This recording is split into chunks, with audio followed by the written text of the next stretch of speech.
Ministro, bom dia. Yeah. E vamos começar falando de economia. O senhor deixou o Ministério da Fazenda há pouco tempo, com previsões de um crescimento maior da economia brasileira, e a gente vê uma certa frustração em relação aos números. O Brasil enfrentou uma crise seríssima de uma semana por causa dos caminhoneiros. Agora, eu queria saber do senhor o que tende a acontecer para que a economia brasileira não viva esses movimentos cíclicos de recuperação que nós estamos vendo. É o chamado voo de galinha, Cresce um pouquinho, de repente acontece alguma coisa e para de crescer. Pela sua experiência no Ministério da Fazenda, quais as mudanças estruturais que têm que acontecer para que a gente possa confiar num crescimento de longo prazo? Bom, em primeiro lugar, obrigado pelo convite, obrigado à presença de todos, obrigado pela pergunta. Vamos, então, olhar isso aí de duas maneiras.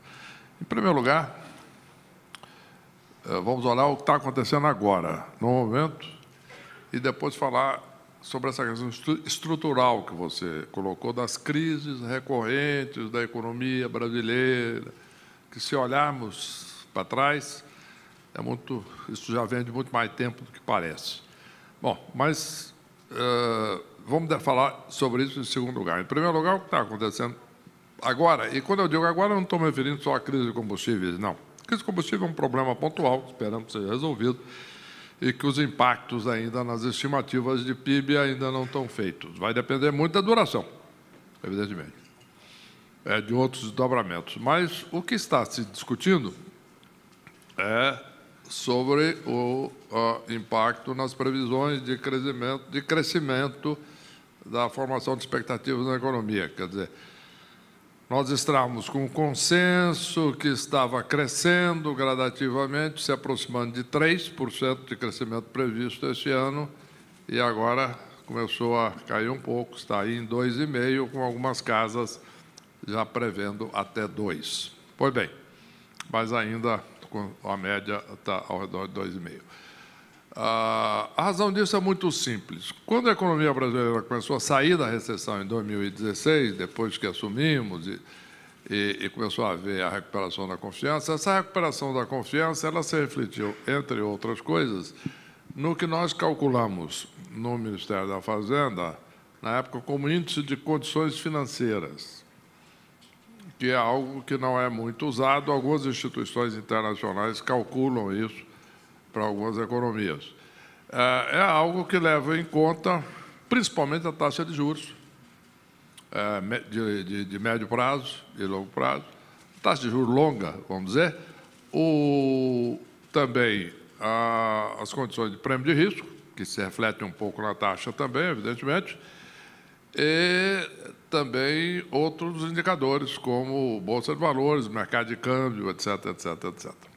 Pois bem, naquela época, em 2016, o índice de condições financeiras melhorou muito e foi melhorando durante o ano de 2017, e isso foi um fator muito importante na recuperação da economia, além da recuperação da confiança dos investidores, dos empresários e dos consumidores. Tudo isso impulsionou e aumentaram os investimentos de forma substancial. Quer dizer, um movimento reverso àquele que tinha acontecido em 14, 13, um pouquinho 13, 14, bastante, 15 e 16, muito, em que a recessão foi, basicamente, liderada pela queda de investimentos muito forte e, a partir daí, outros fatores.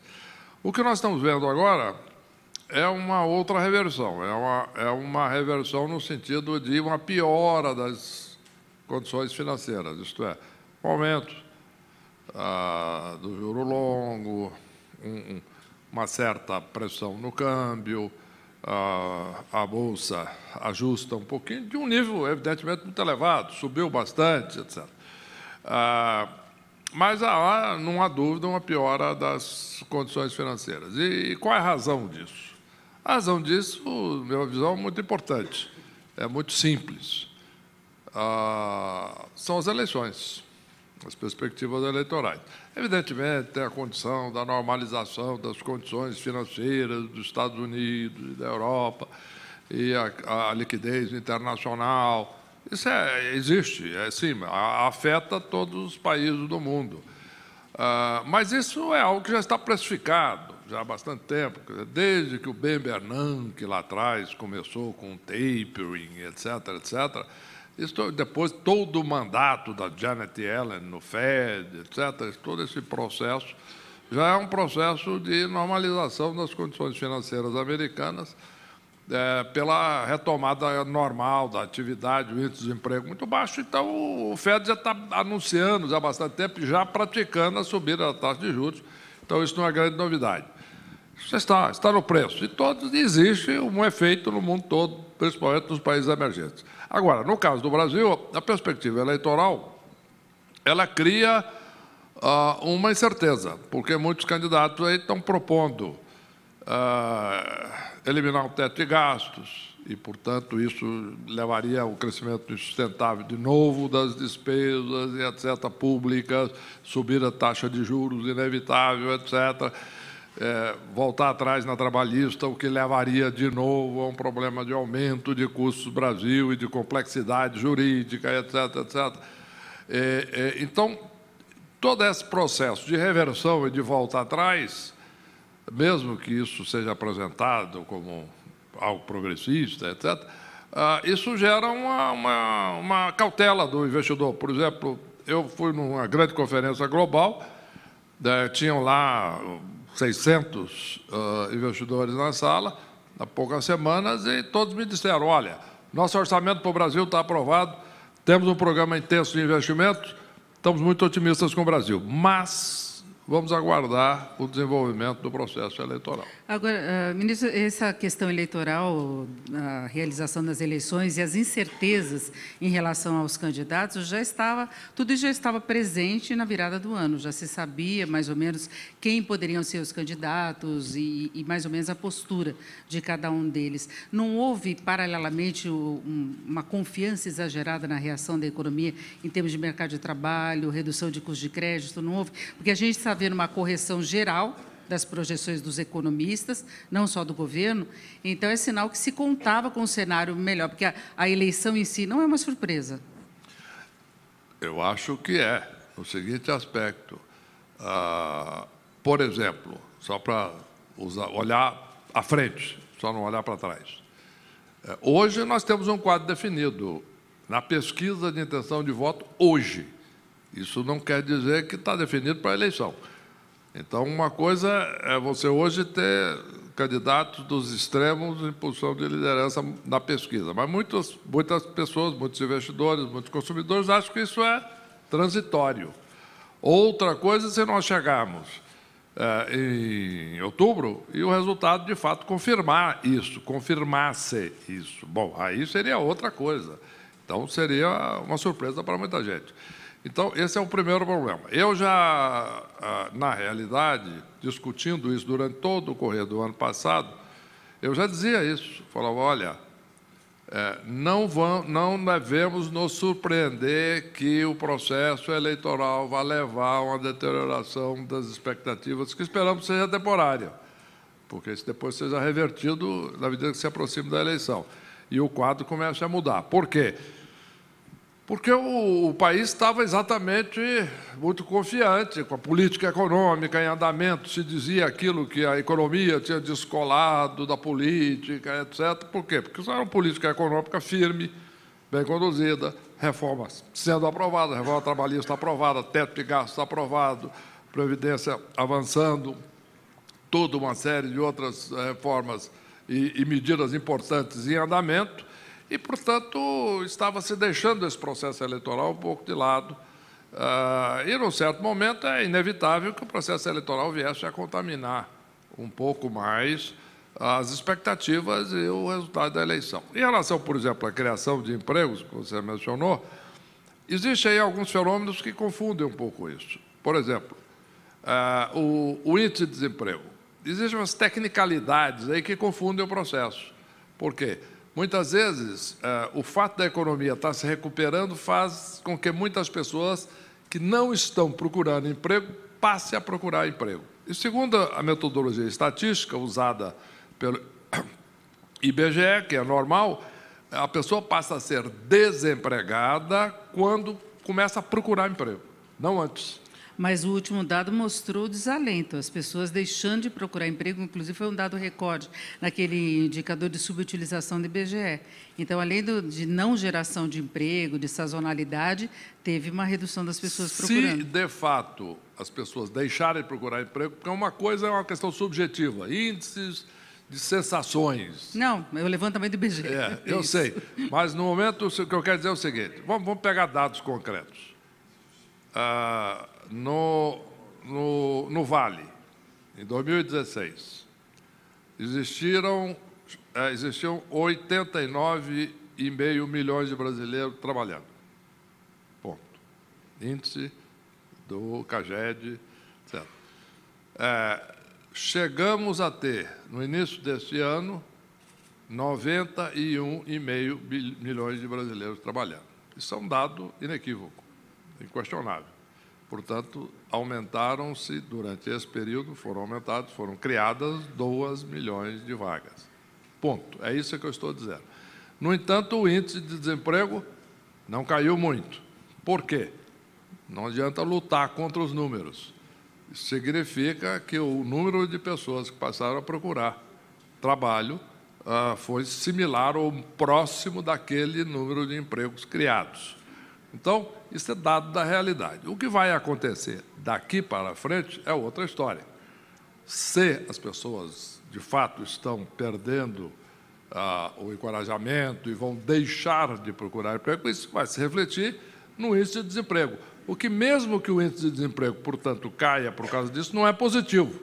Da mesma maneira que o fato de que o número grande de pessoas passaram a procurar emprego no ano passado e no começo desse ano foi positivo, apesar de que o índice de desemprego, portanto, não reagiu. Não, em relação à base de comparação que nós tínhamos no período de crise, a economia brasileira melhorou, sem dúvida, em vários dados, inclusive os dados de mercado de trabalho. Agora, melhorou menos do que se imaginava, com menos rapidez, e eu queria saber como é que o senhor vê as implicações do quadro político, porque não é apenas o fator eleições, tem o fator do próprio governo atual.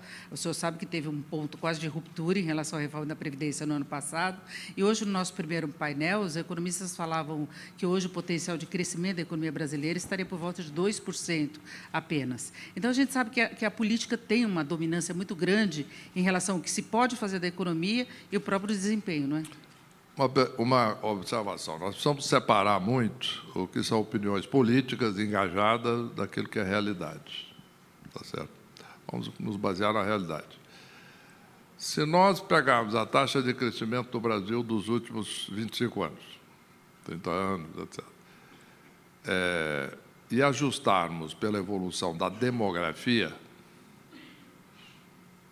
o índice, e adotar como um potencial do Brasil a média das últimas décadas e ajustar isso pela demografia, nós vamos chegar aí a 2%, um pouco acima disso. Então, isso não tem fator de curto prazo influenciando isso. Isso é uma estrutura da economia brasileira, número 1.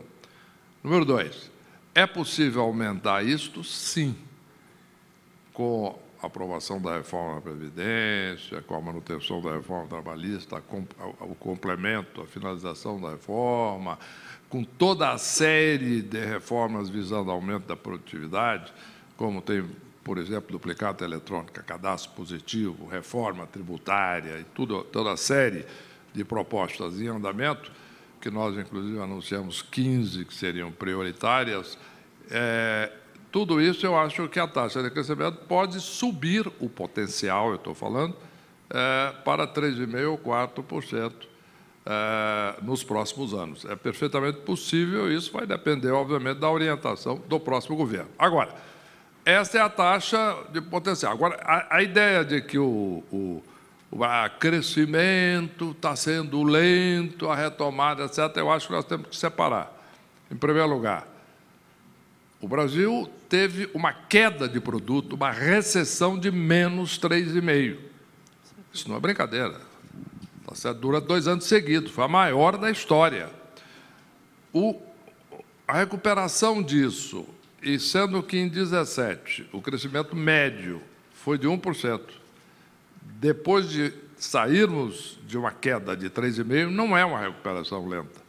E principalmente porque, exatamente como devido ao carregamento estatístico, quando você cai o produto e depois sobe, média contra média, então nós vamos ter uma situação na qual, se nós compararmos o último trimestre de 17 com o último trimestre de 16, o crescimento foi 2,1%. Portanto, para um crescimento que tinha sido no Vale negativo em 12 meses, mais de 5, ou quase ao redor de 5, que foi o caso dos 12 meses terminados em maio de 16, então saiu aqui de um crescimento que estava ao redor de negativo 5%, subiu ao final de 17 para positivo 2% trimestre, quanto ao mesmo trimestre do ano anterior. Isso é uma recuperação muito forte. Agora, evidente, na medida que começa a incerteza eleitoral, isto é amortecido. Agora, uma coisa é o crescimento que a gente confere estatístico, que a gente registra os números, inflação baixa, taxa básica de juros, o menor nível da história, e outra é a realidade que os empresários enfrentam, que os consumidores enfrentam. E a gente vê uma reclamação muito grande da sociedade, porque é um crescimento que não chegou no varejo, efetivamente, para as pessoas terem um bem-estar. A gente vê muita reclamação em relação a isso, inclusive pessoas que questionam quando a gente fala em inflação baixa. Eu convivo com isso. Quando eu falo um comentário, o pessoal acha que eu estou inventando, passando dados manipulados. Cresceu onde? Desemprego caiu onde? Então, que tipo de crescimento teríamos de ter e que potencial de crescimento que levaria o país a sentir, de fato, olha, estamos no caminho certo? Em primeiro lugar, a continuação dessa política de reformas e de crescimento. Porque o que acontece é o seguinte, nós não podemos confundir o que é o crescimento, uma retomada, e o índice de bem-estar da sociedade, que é algo que tem uma defasagem em relação à retomada. Vou dar 2 exemplos para você do que eu estou dizendo. Em primeiro lugar, inflação. Né? A percepção que você revela não é só sua, das pessoas que reclamam. Não, está em pesquisa. Tá? No final do ano passado, quando a inflação de 2017, dados oficiais do IBGE, foi 2,95, a mais baixa. Em 20 anos, a maioria da população estava esperando um aumento da inflação e achando que a inflação estava alta ainda. Muito bem. Então, isso é um fato. Então, existe uma questão de percepção e uma questão de realidade. Eu fiz uma pesquisa pessoal. Eu fui fazer uma palestra na Fundação Getúlio Vargas, no Rio de Janeiro, tem aquele prédio. Eu terminei e, depois disso, eu tinha um almoço com empresários no outro prédio da GV. Eu desci e cruzei um supermercado, que é a maneira mais fácil de você sair de um prédio da GV ali no Rio para o outro ali em Botafogo. Muito bem. E aí eu vi várias pessoas comprando ali no supermercado ao redor de 1h da tarde. Eu perguntei primeiro cheguei para uma senhora, disse, a senhora acha que a inflação está alta, baixa? Como é? Está alta. Está alta, perfeitamente.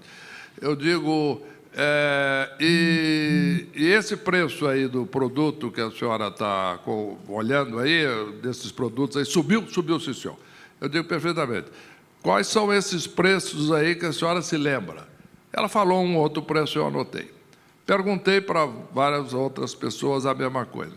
Depois, eu pedi para verificar com o supermercado quando tinha prevalecido, sido praticado aqueles preços que as pessoas mencionaram. 2 anos atrás, 2 anos e meio atrás. É normal isso, as pessoas não raciocinam linearmente, igual o IBGE.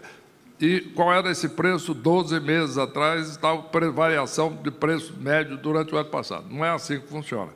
Então, o que acontece? As pessoas ainda estavam com a imagem de uma memória de preços que, de fato, subiram muito.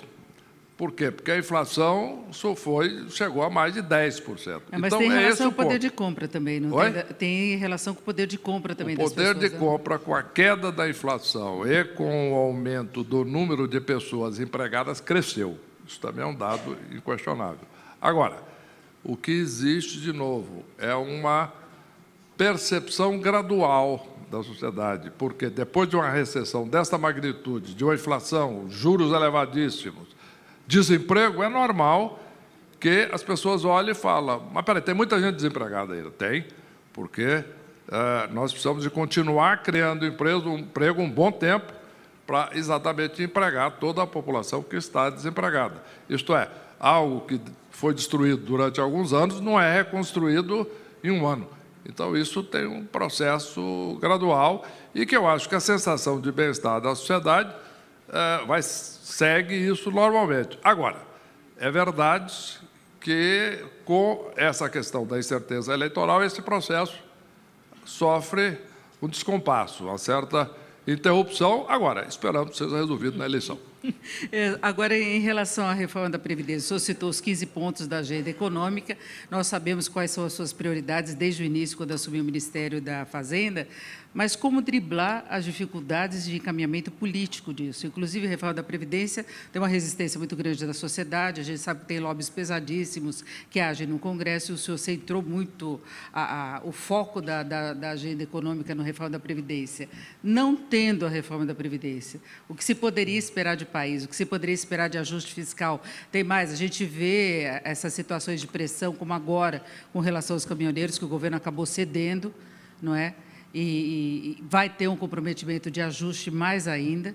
Então, tem pressões políticas que o governo, inevitavelmente, tem que saber vencer, ultrapassar essas resistências. Olha, se nós olharmos o Congresso, ele tem aprovado coisas muito importantes, né? Haja visto o teto de gastos. Quando nós apresentamos o teto de gastos como proposta ao Congresso, em setembro de 2016, foi encarado com grande ceticismo. A reunião com investidores do mundo inteiro me dizia: não, isso não será aprovado no Brasil jamais. Quando os congressistas vão criar uma regra constitucional em que limita a própria capacidade do Congresso de aumentar despesas livremente. Eu acredito que será aprovado, e foi. Então, isso é um dado da maior importância. Foi aprovado uma emenda constitucional, 3/5 das duas casas em 2 turnos. Posteriormente, foi aprovada a reforma trabalhista. Há anos eu ouço essa discussão, essa preocupação e esses relatos de problemas no Brasil. Empresa, por exemplo, alguns anos atrás, um presidente de uma grande multinacional me dizia: olha, nós temos uma presença grande na Europa, nos Estados Unidos e no Brasil. Mas, por exemplo, temos lá 70 mil funcionários nos Estados Unidos, 70 mil funcionários no Brasil. Uma empresa grande, diversificada, em todos os países. Nos Estados Unidos, eles tinham, na época, 27 causas trabalhistas em andamento. 2 advogados de período parcial. No Brasil, eles tinham 25 mil causas trabalhistas, com mesmas práticas. 150 advogados. Então, isso é custo Brasil. Quando se pensava que seria possível fazer uma reforma trabalhista? Foi feita a reforma trabalhista. Está em andamento o processo agora de regulamentação e etc. E vai por aí, quer dizer, uma série enorme de reformas importantes. A questão da Previdência, sim, é algo que não foi possível ser aprovado no ano passado, e eu acho isso normal. A reforma da Previdência é controversa em qualquer lugar do mundo. Haja vista aqueles que acompanharam na época e que se recordam da discussão da reforma da Previdência na Alemanha. A Alemanha, um país rico, muito produtivo, etc. A reforma da Previdência foi um problema, inclusive, político muito grande. Na época, o social-democrata lá, inclusive o Schroeder, perdeu a eleição por causa disso, etc. Foi um negócio complicado. Isso na Alemanha. Agora, a minha observação sobre isso é o seguinte: nós não vamos discutir se a reforma da Previdência vai ser feita no Brasil. A discussão é quando. Então, mas colocando esse quando, o fato de a gente ter um teto de gastos não pode criar uma situação insustentável, seja quem for o próximo governo, porque a gente pode considerar que, mesmo que seja um governo que tenha articulação política, que tenha apoio popular, ele vai levar alguns meses para conseguir aprovar a reforma da Previdência. E mesmo o projeto que foi interrompido a votação, ele já tinha sido bastante cortado em relação ao projeto original. Então, a gente teria um tempo de maturação, de os resultados começarem a aparecer. Aí, como lidar com o teto de gastos? Olha, muito simples. E 2 coisas aqui, vamos por partes. Né? Em primeiro lugar, o teto de gastos será seguido esse ano, muitos duvidavam disso, será seguido esse ano. Não, estou falando de 2019, quem assumir em 2019. Vamos chegar lá. Eu estou começando agora, para ir passo a passo. Depois será seguido em 2019. Agora, você vai dizer o seguinte: bom, e se não aprovar a reforma da Previdência? Se não aprovar a reforma da Previdência, o problema não é o teto de gastos. O O problema é a sustentabilidade das contas públicas brasileiras. Mas o teto é uma limitação legal. O teto de gastos é algo que é uma solução, não um problema. O teto de gastos coloca um limite que torna mais clara a necessidade de fazer a reforma da Previdência. Número 1, a curto prazo, é isso que eu ia lhe dizer, em relação aos anos seguintes, principalmente 2020, 2021, se a Previdência não tiver aprovada, e, portanto, as despesas chegarem ao teto de gastos, o que acontece? Ou ultrapassarem, existem mecanismos autocorretivos, que num prazo de poucos anos ele funciona.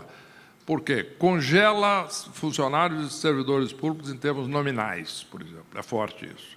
Subsídios. Não é mais possível fazer subsídio. E congela, em termos nominais, salários de todos os poderes. Está na Constituição. Subsídios. A mesma coisa. Não concede novo subsídio, não renova, não faz nada, congela em termos nominais o existente. Então, existe toda uma série de medidas muito fortes que permitem a sustentação no primeiro momento, sim, e abre as condições para uma discussão muito mais produtiva sobre a reforma da Previdência. O que eu quero dizer é o seguinte, se não fizesse o teto de gastos, nós íamos estar com a despesa pública, possivelmente a nível superior ao que está, subindo numa trajetória insustentável e estaríamos numa discussão muito mais complicada sobre Previdência, porque isso não estaria transparente. Quando não há o teto, fica parecendo que é só o governo aumentar o déficit, tomar mais recurso emprestado e continuar gastando, e isso seria insustentável. Mas nós estamos falando de uma sustentação financeira, isso tem implicações sobre o andamento da economia, sobre a capacidade de investimento do governo, não? O congelamento de salários, o corte de despesa, claro que é uma cobrança da sociedade que se tenha uma redução da máquina pública, das despesas, mas a gente tem um outro lado do potencial de crescimento da economia. Pois é, mas temos um outro lado também, que é o mais relevante, de que o governo não cria dinheiro. Então, não é só questão de demandar recursos e gastar. Isso é que fizemos muito tempo. Tivemos até hiperinflação no Brasil por isso. Isto é exatamente por isso que nós tivemos um aumento da taxa de juros, um aumento da inflação e recessão, a insustentabilidade das contas públicas. Em resumo, gastar, muito bom, etc., dar benefícios, subsídios, aumentar salário e fazer investimentos. Tudo muito bom. Agora, por outro lado, o governo, apesar de toda essa restrição, o ano passado teve um déficit primário de 125 bilhões de reais. O déficit previsto esse ano é 159. Então, o que isso, apesar de todo esse controle, apesar do teto, o que acontece? Se nós não enfrentarmos essa questão e resolvermos a questão da evolução das contas públicas brasileiras, nós teremos uma situação insustentável. É o caso da Grécia. O que aconteceu? A Grécia, o governo ficou insolvente, quebrou.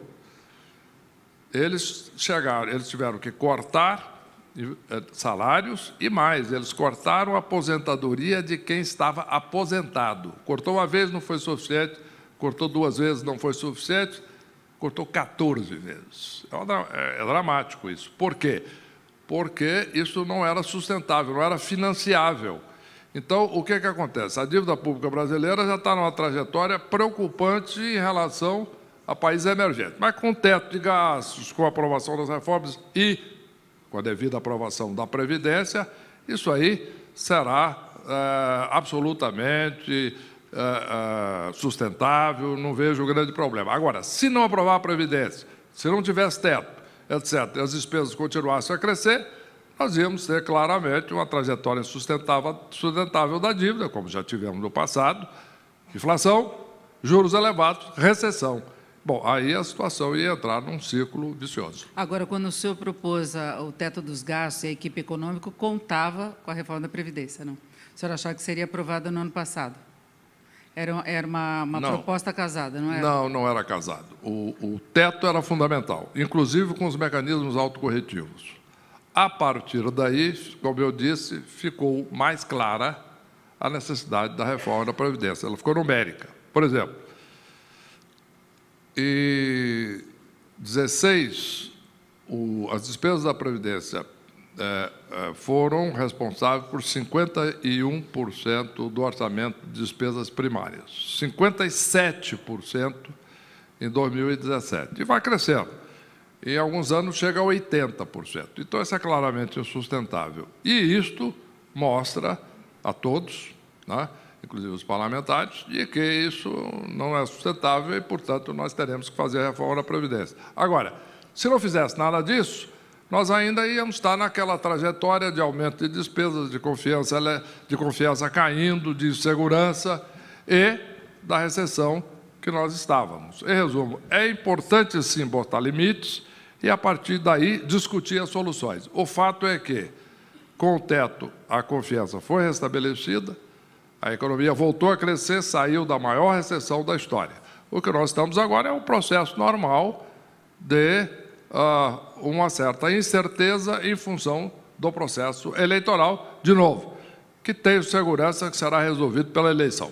Bom, nós tivemos o primeiro painel focado muito nessa questão da necessidade de ajuste das contas públicas. Os economistas concordaram que não teria muita alternativa para o próximo candidato que não passar um recado aí de austeridade, de comprometimento com o ajuste. Agora, a gente tem um outro lado social, que eu acho que pesa muito em gestão de governo, as cobranças que se pode ter em função de a economia não avançar, de não ter um crescimento satisfatório, redução de emprego, de desemprego, e nós vimos que a pressão é muito forte. Nós tivemos essa mobilização toda dos caminhoneiros, sem entrar no mérito, o nível de apoio da população a eles e a forma como a população se colocou contra o governo, contra a carga tributária muito alta em geral, contra aumento de combustíveis, que era uma coisa que já estava pressionando antes.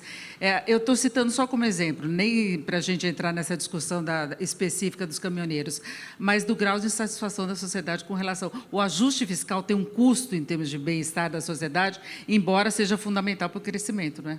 Olha, você falou em 3 coisas, e as 3 coisas, se você notar, se critica isso, só que aí fica contraditório. Vamos chegar lá. O governo tem que conseguir conciliar tudo isso. Eu entendi. Vou chegar lá, vamos por partes. Olha aí. Primeiro, você disse, de fato, as pessoas querem mais investimento, querem mais benefícios, etc. Perfeitamente, ótimo. Em resumo, querem mais despesa pública, ajuste fiscal não é popular. Não, crescimento. Não, calma, devagar. Segundo, mas a carga tributária está muito elevada. Perfeitamente. A carga tributária está muito elevada. Mas não pode ficar... Nós vamos crescer a despesa, vamos ter que crescer a carga tributária para sustentar. Senão, nós vamos ter um problema. A dívida vai crescer para patamares sustentáveis. Você gasta mais do que arrecada, você toma dinheiro emprestado, tem dívida. Muito bem. Outra coisa. Agora a questão do crescimento. Exatamente o controle das despesas e o teto, como eu mencionei, a recuperação da confiança, etc., levou ao crescimento. E eu concordo e digo isso, já falo isso há muito tempo. A melhor política social que existe é o emprego. Né? Importante, concordo, sempre apoiei lá atrás, desde que fui presidente do Banco Central, ainda no governo Lula, eu apoiei a criação do Bolsa Família, acho necessário para dar exatamente um apoio àqueles que estão fora do mercado de trabalho, da base social, perfeitamente. Os programas sociais são importantíssimos num país como o Brasil. Agora, a melhor política social é a criação de emprego. E isto precisa de uma economia funcionando, com nível de consciência elevado ou crescendo, e mais, com uma perspectiva de crescimento. E uma continuação desse crescimento por um longo período. Você mencionou apenas que eu disse que voltaria a isso. A primeira coisa que você mencionou é a questão das crises recorrentes do Brasil. Sim, nós tivemos uma crise no final de 50, levou à mudança de regime de 64, quando tivemos, inclusive, inflação. Nós tivemos, depois, o milagre brasileiro, na década de 70, cresceu muito, tomou recursos no mercado internacional, se endividou excessivamente. De novo, teve o Setembro Negro de 82, em que o Brasil teve problema de insolvência internacional. A partir daí, nós tivemos a hiperinflação, depois teve a moratória da dívida externa, depois Plano Collor, a estabilização do real, o Brasil voltou a crescer. Posteriormente, nós tivemos, de novo, a crise de 98, acertou a situação, lei da responsabilidade fiscal, etc., 99, de novo em 2002, problema, e essa crise gravíssima de 15 e 16. Portanto, é um padrão recorrente. Por quê? Porque o total de despesas primárias do governo federal, em 1991, era de 10,8%. Em 2016, chegou a 20%, dobrou. E, claramente, chegou um determinado momento em que isso ficou insustentável, principalmente pela aceleração disso nos 4 anos de 2011 até 2016. Portanto, dos 5 anos. Portanto, muito importante dizer o seguinte: sim, o país tem que crescer, sim, o país tem que fazer, com esse crescimento, ter arrecadação e garantir políticas sociais, e sim, o país tem que, para isso tudo, ter uma política sustentável e políticas que não só garantam o crescimento no potencial, mas também um aumento da produtividade para que nós possamos produzir mais e melhor. É esse o nosso programa de ação. Marcelo, nós chegamos ao final aqui da nossa conversa. Eu agradeço muito do Henrique Meirelles, eu agradeço todos os que estiveram presentes aqui no nosso evento. Uma semana muito complicada, agradeço os nossos painelistas todos. Então é isso, uma boa tarde, ótima tarde a todos. Muito obrigado a todos, e muito obrigado aí pelos aplausos espontâneos. Estamos juntos, vamos em frente e tenho certeza de que esta incerteza vai ser resolvida pela eleição. Obrigado.